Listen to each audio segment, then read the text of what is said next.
what's up guys? Welcome back to my new vlog. So for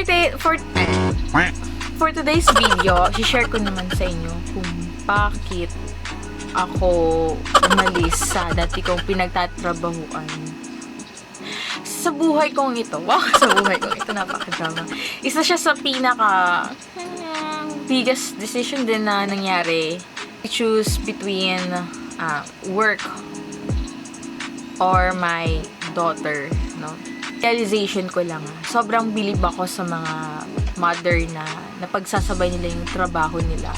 Naging housewife and house mom din sila sa kanilang mga anak. So, napagsasabay nila yung pagtatrabaho at pag-aalaga ng bata. So, akala ko, kaya ko siya, no? Nung buntis pa lang ako, wala akong balak na umalis sa nagtatrabahuan ko kasi stable na siya regular work, bread and butter din yun sa sa family ko, sa mga kapatid ko. Yan. Allowance, wala akong pinoproblema. Pero syempre, may dumarating sa buhay natin ng mga unexpected situation. So, hindi ko naman sinasabi na pinagsisisihan ko. Pero, Lota is unexpected blessing. Pero, masaya ang puso ko. Ito yung feeling na hindi ko naiintindihan noon ng mga sinasabi ng mga nanay na pag naging ina ka, being a mom is a blessing. Para sa akin, kasi ewan ko, kahit na nakakapagod, kahit na mahirap, masaya ako. Kasi siguro dahil nandun yung love, nandun yung pagmamahal mo sa anak mo, diba? Na pwede ko palang kayang-kaya ko palang mag-sacrifice para sa anak ko. Kaya ko palang maging selfless. You know guys, alam nyo, talaga pa ako.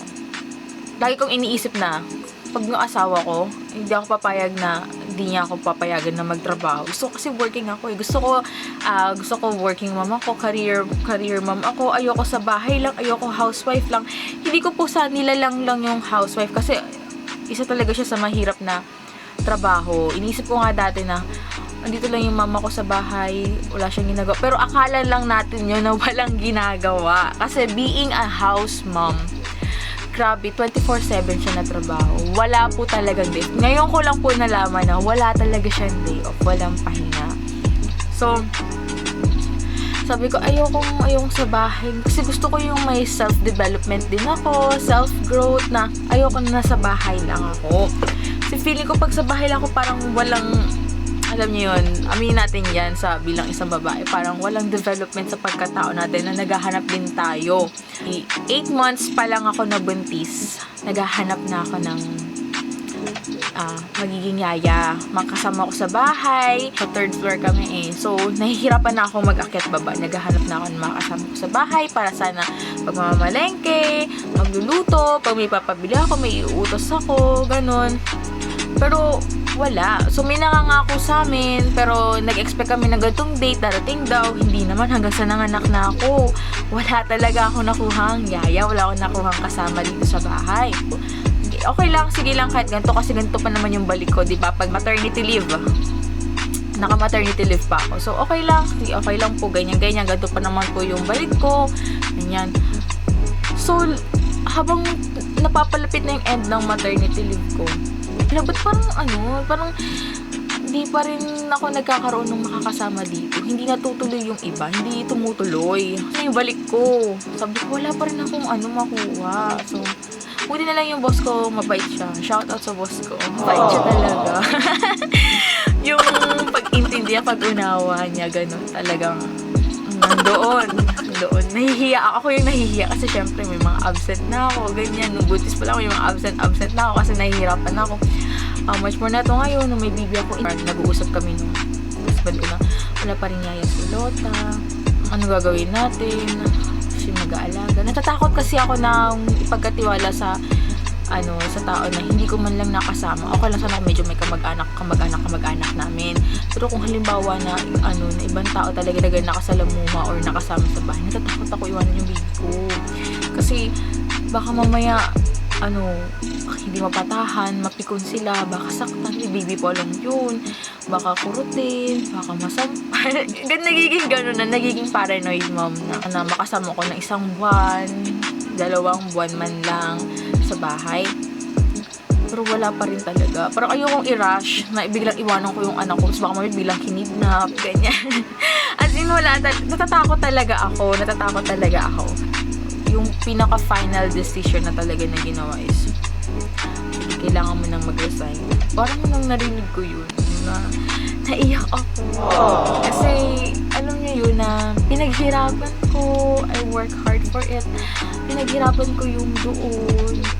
Sa sarili ko lang gusto ko na, ayoko mag-raise. Pero, hindi mo na talaga pala pag may anak ka na, may baby ka na, hindi mo na lang sariling iisipin mo, kundi yung kapakanan din ng anak mo. So, parang sabi, sure na ba na magre-resign na ako? Parang magre-resign na talaga ako.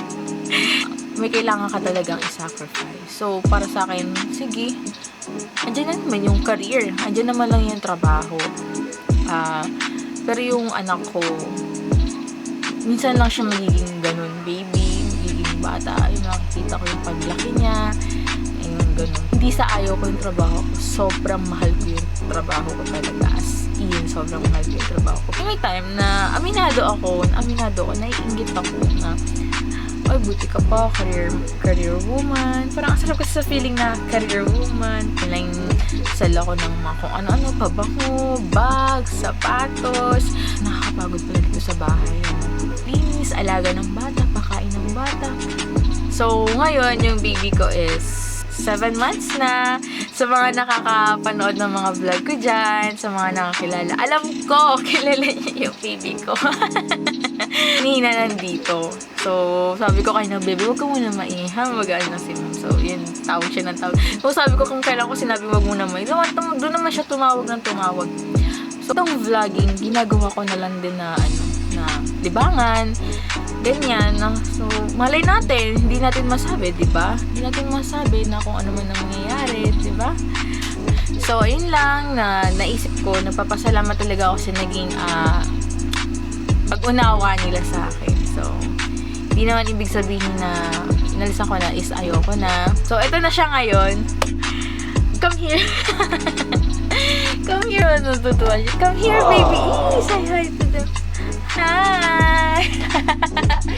Ito na ngayon si Lotte. Ito yung reason kung bakit I choose being a full-time mom. That's you. That's you. Oh, that's you. That's you. That's you.